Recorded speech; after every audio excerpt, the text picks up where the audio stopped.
Hello everyone. Thank you for joining us here today. My name is Christabel Robinson. I am the program coordinator here at the Global Center on Human Trafficking, and I will be here alongside Ashley Martellisi, our Student Affairs and Community Engagement Coordinator, to talk to you today a little bit about what trafficking is and also what that looks like in terms of campus response. To get started today, I want to just begin by putting in a quick disclaimer for everybody. I realize that some of these words or language or the conversation might be difficult or triggering. Please know if you feel unsafe, if you feel triggered, if any of this language is giving you a negative response, put your mental health and safety first. Exit the training, maybe come back later or don't. That's okay too. In this training, we're going to use words like victims, survivors, or individuals with lived experience. Each of these terms serves a different need. The term victim usually refers to someone who has either recently been a victim of crime or is actively a victim of crime in that moment, in terms of what we're talking about within the conversation. And this can trigger certain rights within the criminal justice system. The word survivor or survivor advocate, survivor leader, or individual with lived experience refer to someone who is currently undergoing or has already gone through the recovery and healing journey within the space. And typically we use those words for people who are working in the sector after the fact. And that particularly applies to survivor advocate, leader, and lived experience professional. Anyone who has been through trafficking and survived is a survivor. So consider that more of a blanket general term.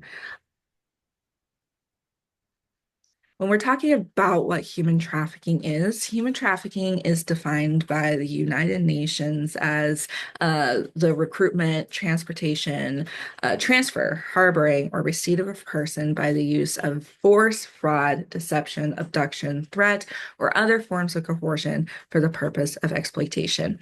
Here in the US, we specifically use the factors of force, fraud, or coercion to identify the means of trafficking. So typically one of those elements has to be present in order for us to define it as human trafficking rather than some other form of abuse or assault. That being said, if you are under 18, you don't have to prove those means if you have been trafficked. If you're under the age 18, specifically within sex trafficking, you do not have to prove those means of force, fraud, or coercion for it to be defined as sex trafficking. That being said, here within the US, we still see a lot of gray areas on that subject, and specifically within labor trafficking, there's a myriad of complexities that make it shift one way or another. There's a lot of cultural barriers there, and I encourage anyone who's watching this today to maybe go watch some more in-depth trainings beyond ours, which is just meant to provide an overview to get a better understanding of what those areas look like. There's many different types of trafficking. And here in the US, we typically see human trafficking fall into one of two categories. We see sex trafficking and labor trafficking. I like to tell everyone this kind of falls within an umbrella. So we have human trafficking is the overall umbrella, right? And then we have a lot of umbrellas underneath. And typically those are still divided into two groups, the sex trafficking and labor trafficking. But we also have forced marriage, we have child sex trafficking, we have debt bondage, indentured servitude, organ trafficking, domestic servitude, forced crime, mail order brides.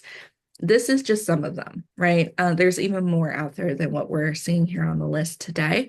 Within the US, we do typically see sex labor take the forefront of the conversation, but it typically breaks off into also sex trafficking, child trafficking, forced marriage. We see a lot of debt bondage and indentured servitude and forced labor and forced crime in the US. And within college students specifically, we see lots of sex trafficking, lots of labor trafficking and exploitation, forced crime, debt bondage. And that's because when we're looking at what traffickers are targeting in college students, they're usually particularly doing one of two things. They're either targeting for sex trafficking, they're looking for students who are new to the area, don't have relationships, or looking for connection, feel isolated and alone, which a lot of college students do, and especially when they first move to campus and they haven't built that community yet, right? So a lot of traffickers will look to build relationships with those college students, and then it sort of snowballs similarly to DV, where it's that love bombing that leads to abuse. It's kind of that next step where then it becomes that sex trafficking and that fear of isolation or alone or lack of love, or even at that point, sometimes blackmail or that force aspect where we have physical abuse come in and we see students being trafficked. Labor trafficking, it looks a little bit different. Typically, most students tend to work while they're in school. And so, what we see in terms of labor trafficking and labor exploitation is that it comes down to a fundamental lack of understanding of what our labor rights are. So, when it's your first job, or maybe it's your first job away from home and you don't really have someone to go to and talk to about the situation at work, or your peers might not know as well. We see employers who are exploiting our pay rights. So there's doing things like saying you have to pay for the meals that, people run out on. We see or saying you have to pay for supplies for the restaurant, or we see saying, oh, well, I need you to work 2 hours off the clock. I need you to stay overnight and work extra shifts, but I'm not going to pay you overtime.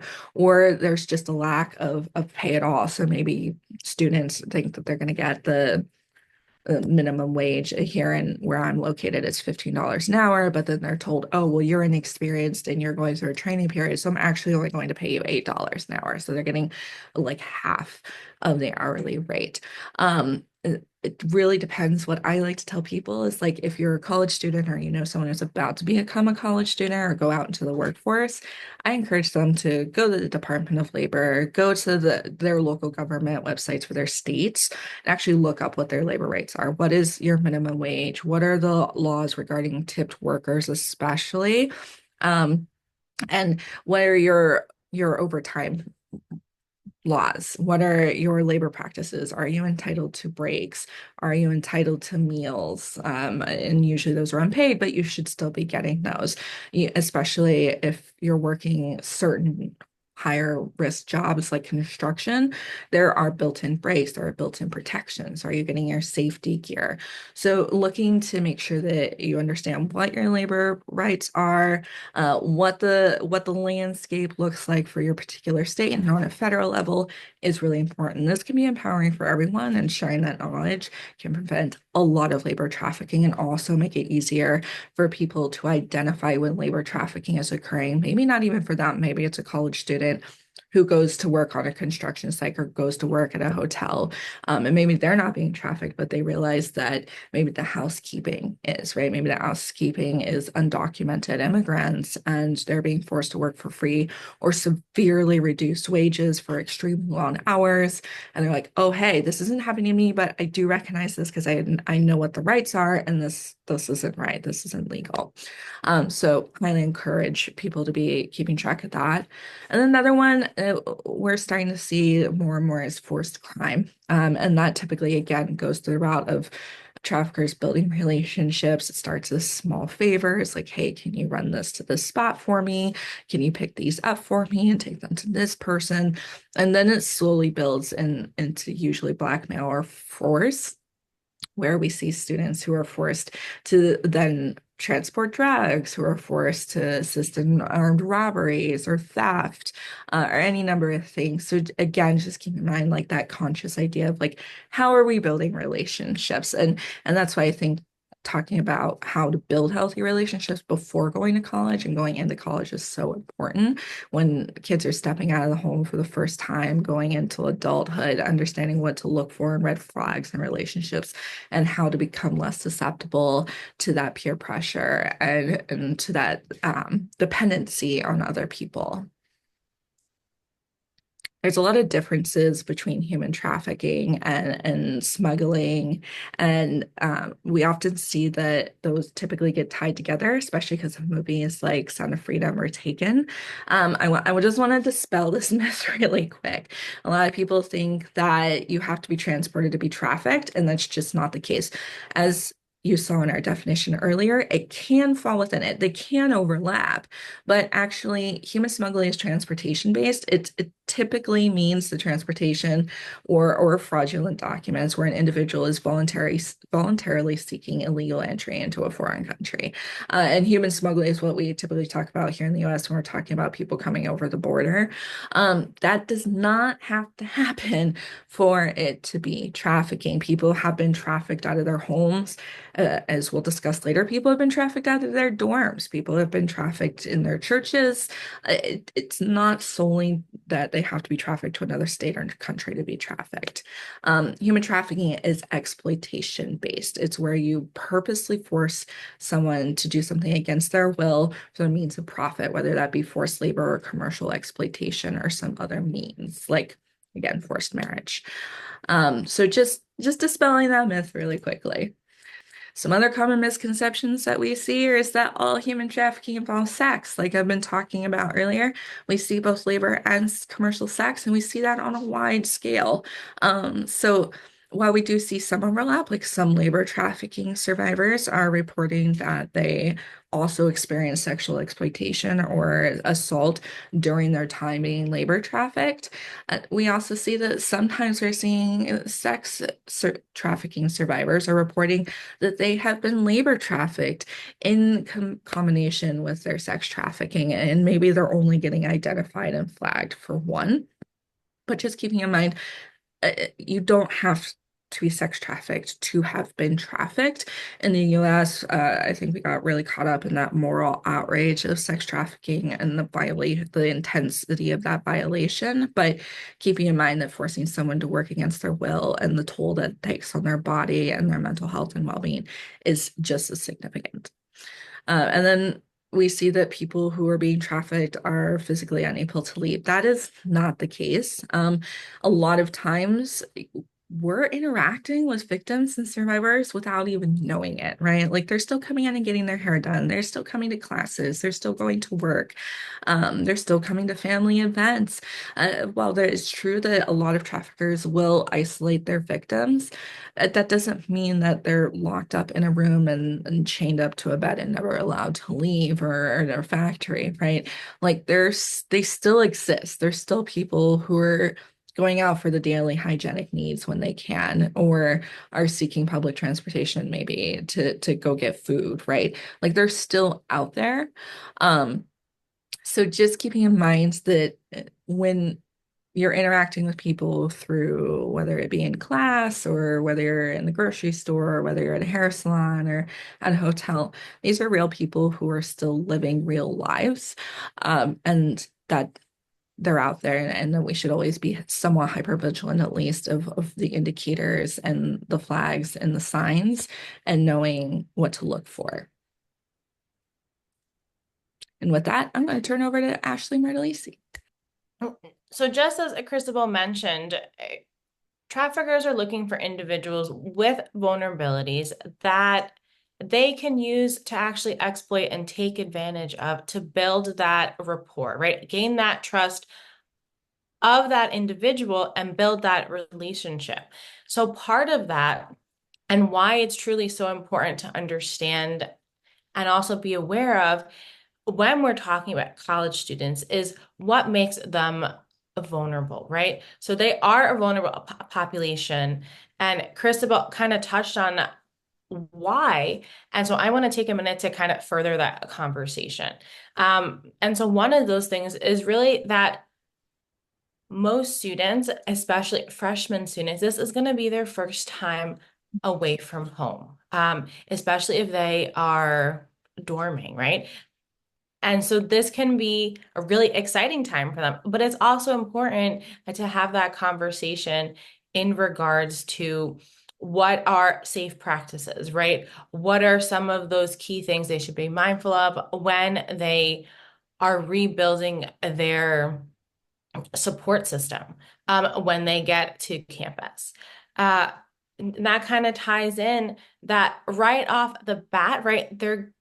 They are going to have to find their own way to be independent and meet some of those basic needs, right? So Where are they going to get their food from? Do they have a meal plan? Do they have to go to the grocery store? They have to do their laundry, right? They have to make sure they have supplies for class, that they are meeting their deadlines to make sure that they're registering for classes, that their tuition bills are paid, right? All of these things are kind of basic needs that they need to be able to do for themselves, independently, and a lot of it is going to be for that first time.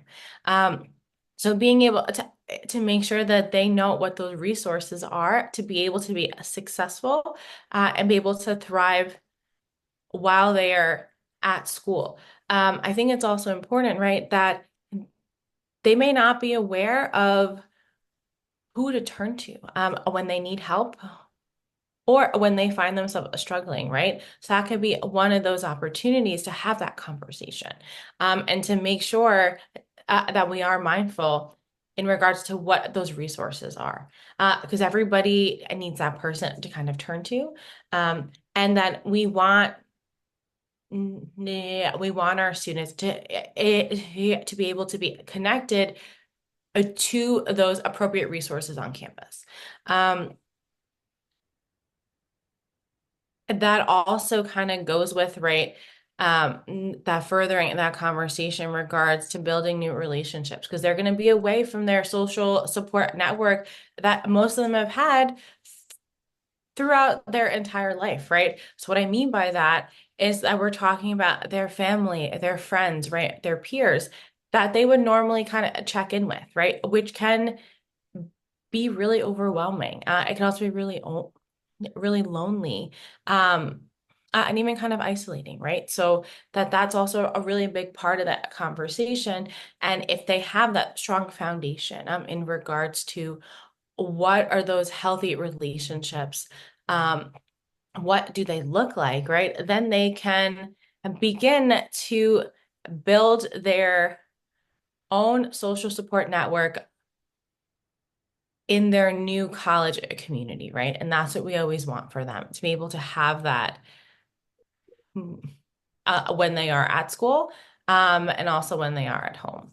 One of the other things that it's important to be mindful of when we're talking about vulnerabilities, is also social media, right? Um, so this is not just Facebook and Instagram and some of those social media platforms, but also dating apps, and dating sites, right? Um, that that that if individuals are using them, if they're unfamiliar with them, or if they meet someone on them, right, making sure that they're aware of what those safe practices should be, in regards, to talking to individuals online. If they're being asked to share a lot of personal information, if they're being asked to send videos and pictures, that solely kind of builds that relationship, and that those things that can be used actually later, in terms of some of those threats, and some of those blackmail, right? And, and that that that a trafficker could kind of use against them later on. Um, some other ones, and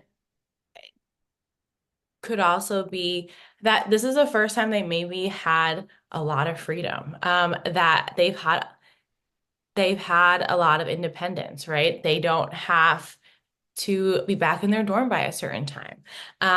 So sometimes, right, that gives them that opportunity, to take greater risks that maybe they haven't done before. So that desire to kind of try new things, even though they probably have a feeling that it's not the best idea, right? So wanting to make sure that they are responsible, knowing, right, that these are vulnerabilities that they need to be mindful of, and what are some things that they can do, right, to make sure that they are practicing kind of safe practices when they are at school. If a student is going to college in a different country, in a different state, even in a different town, right?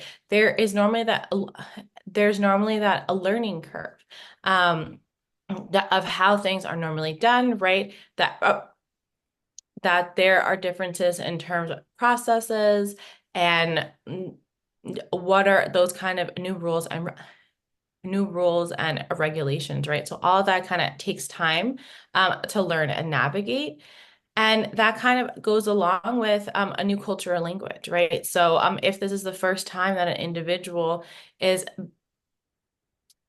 is going to be exposed to a new language or culture, especially if they are studying abroad.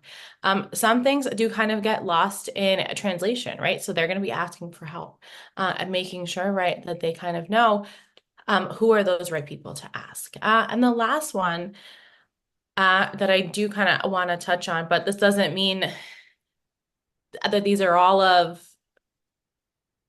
vulnerabilities that college students necessarily have, but these are some of the big ones that we did want to make part of the conversation today.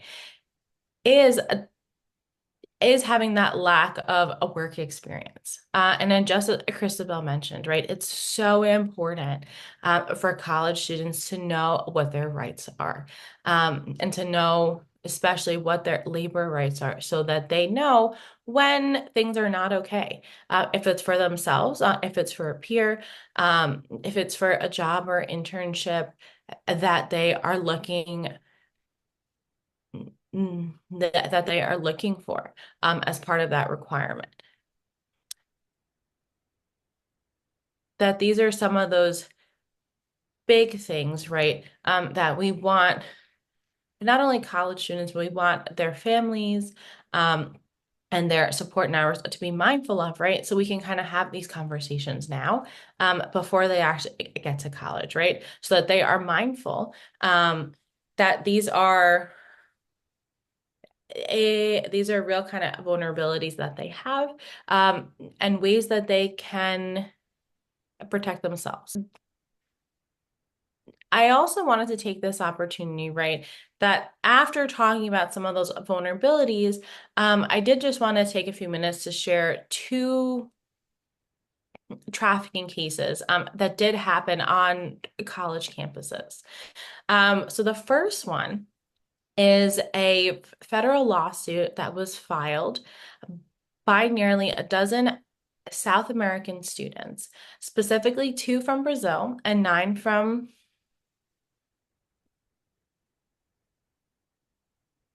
Chile, in the Northern District of Iowa. And so this lawsuit actually named Western Iowa Tech Community College and a recruitment company, J&L Staffing, which was located in Sioux City. And so this lawsuit accused both of them of actually luring students to Iowa in 2019 under a work study based program, only to force them into working at a pet food factory in positions that were completely unrelated to what they were studying, right? Or what their field of choice was. So this would be one of those examples, right, where we saw um, that labor trafficking as part of what was supposed to be a truly valuable college work study experience for them. The second one is that I wanted to share was a case that happened on the Sarah Lawrence College campus. So that's located actually in New York State. And what had happened was that a father had actually moved into his daughter's college dorm after getting out of prison. And that after he was able to pose as his father figure um, for his daughter's schoolmates, that they were a very kind of close-knit group of girls. And after kind of gaining their trust, he actually um, turned on his daughter's friends and used threats and violence to force them into work for him. Um, so he was actually convicted um, in 2022 of actually sex trafficking and extortion, of forcing these young women into prostitution or forced labor after winning their trust. And so this would be one of those instances, right? That doesn't look like some of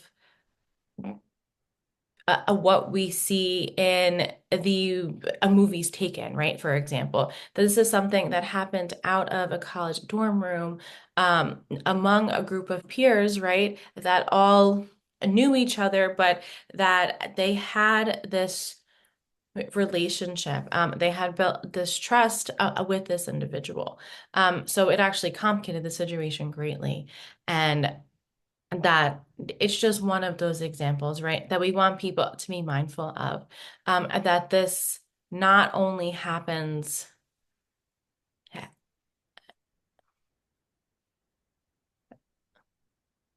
in different countries, right? It happens right in our communities. It does happen on college campuses, and this is part of a conversation, right? Yeah, that we really need to start having and be more open about it, right? Just because at the end of the day, right, knowledge is power. And so we want everybody to have that basic knowledge so that if there is a situation where ye- where they feel that something is necessarily wrong, right? Or if they share something that might be like, can you tell me more about that?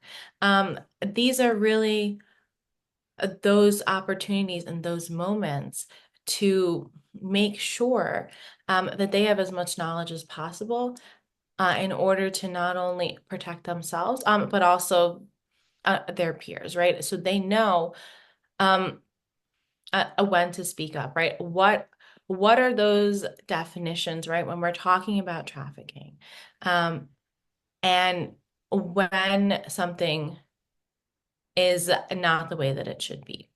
And kind of on that note, right, one of the things that I think it's also really important um, to be part of this conversation when we are talking about trafficking on college campuses is what are some of those things that should trigger that response for you to check in with your student, right? And this could be things that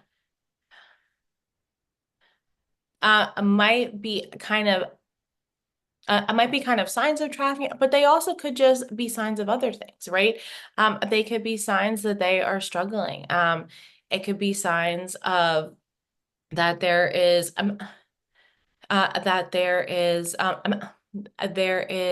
mental health concerns, right? That need to be discussed, right? It could be that something is going on in their life that is different, right? And they are trying to navigate it. Maybe they need some of that support. So it's also important, right, to be able to recognize um, when when there is a change with that student. Um, and when it's okay to have a further conversation, right, them. So if there's any sort of fear that is shared in regards to a supervisor or at a job or an internship, right? That's something that we want to make sure is kind of discussed further. Just to fully understand kind of where that fear is coming from, what are those resources that we can provide to that student to support them as they figure that out. Because being fearful, especially in a work environment, should never be the case. And so those things really need to kind of be discussed further. If there's any sort of changes in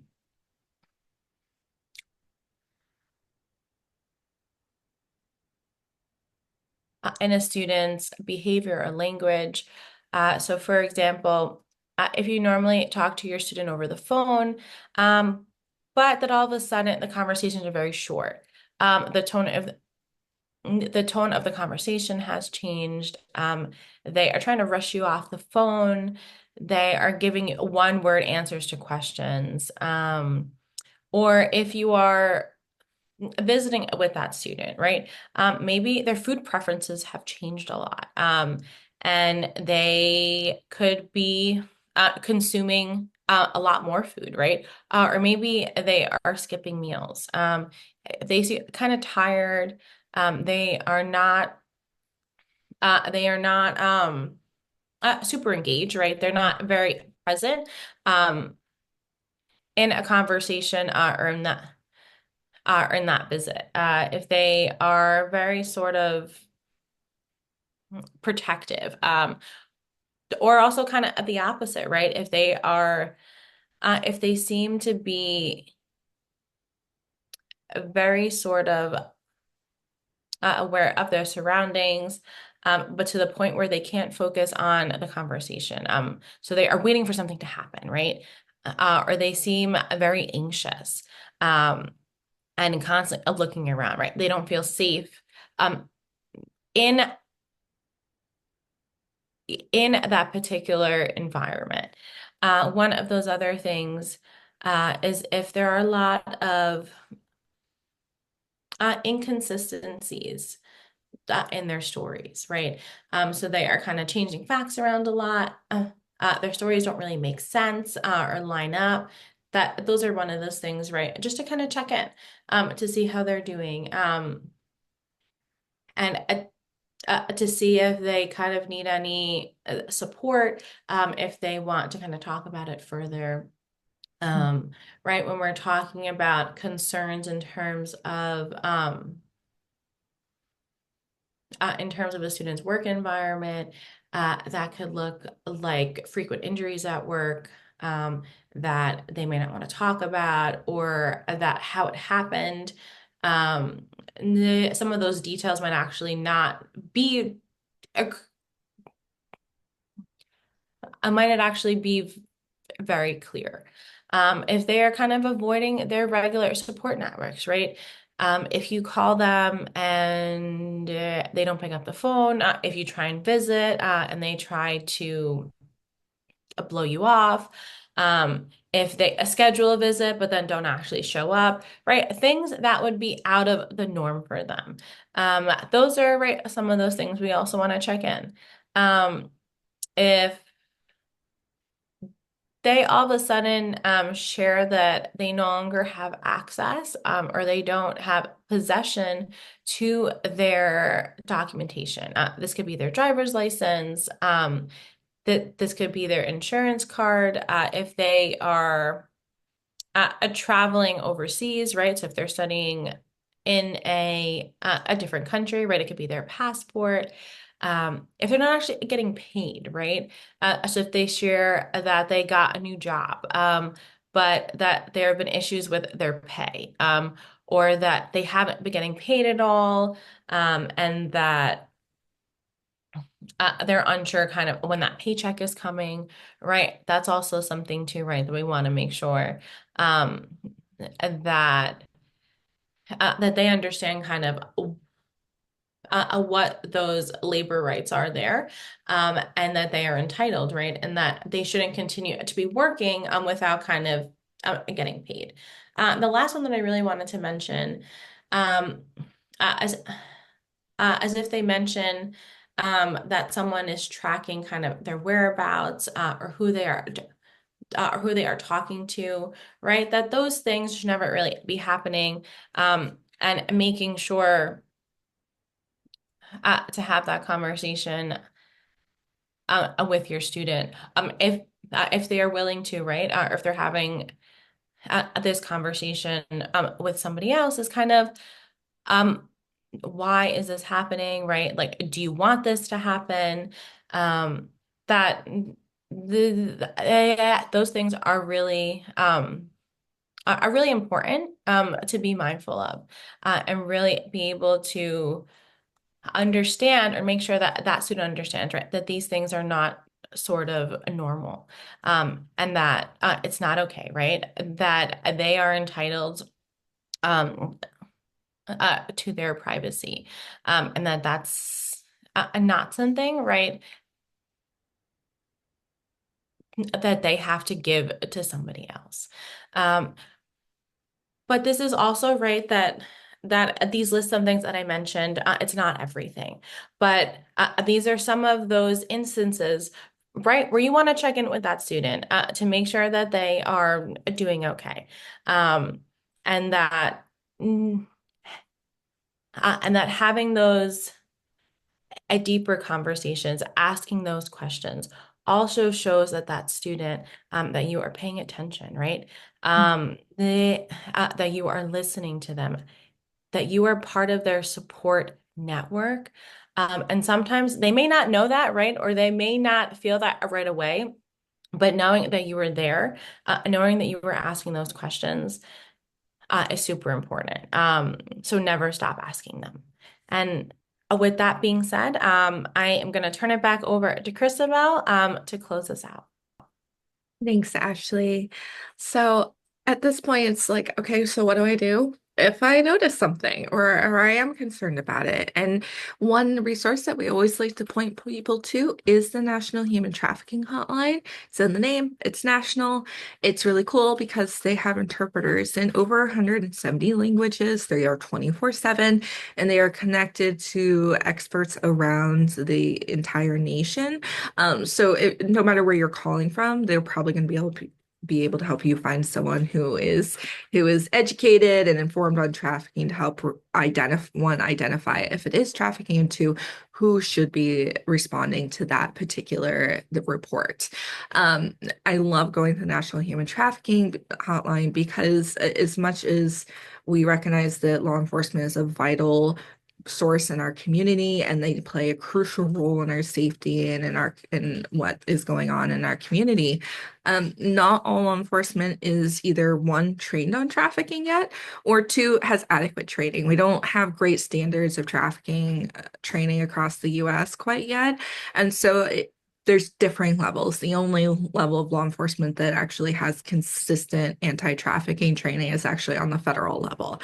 So if you're calling your local 911, you're getting home the local office, you can't guarantee that the people who are responding are informed, are knowing what they're looking for, have good healing center, trauma-informed practices, are going to work alongside advocates like you are when you're calling the National Human Trafficking Hotline. If it's something where people are not in immediate danger, you can also call local offices who specialize in anti-trafficking. So a lot of they're usually around most populated areas now. There's at least one anti-trafficking organization or multiple, or organizations that have anti-trafficking departments, such as Covenant House or Safe House or other organizations like that. So try the National Human Trafficking Hotline. You can text, you can call. They also have a chat feature now on their website, and they all have exit buttons, right? So you can even share this with your students or someone else that you're concerned it might be being trafficked, like faculty, and they can use this safely and know that at any point in time they can disengage if they don't feel safe. Um, if you have any questions for yourself, even you can call and say, hey, I think I might be being labor exploited, and they can even help you identify that. So, whether it's you or someone you know, feel free to utilize this amazing tool. And then feel free to reach out to us. We are based here in Montclair State University. We are a multidisciplinary center. We focus on research and TTA, like such as this training. We also just love to connect and see how we can help our community. So if you see any opportunity for us to work together or we can support in answering your questions, or even if you just have questions about this training and you want something elaborated on, please feel free to reach out to us. You can scan this QR code to see our training catalog if you're interested in exploring some of our established trainings. And then we also have a couple of new trainings coming up in the beginning of the year. Feel free to sign up for our newsletter. We'll be sending out registration links pretty shortly for our upcoming spring and winter trainings. And we hope to see you there. In the meantime, Thank you for joining us, and we hope that you stay safe, you stay well, and found this training to be useful for you. Thank you, and have a good day. Bye.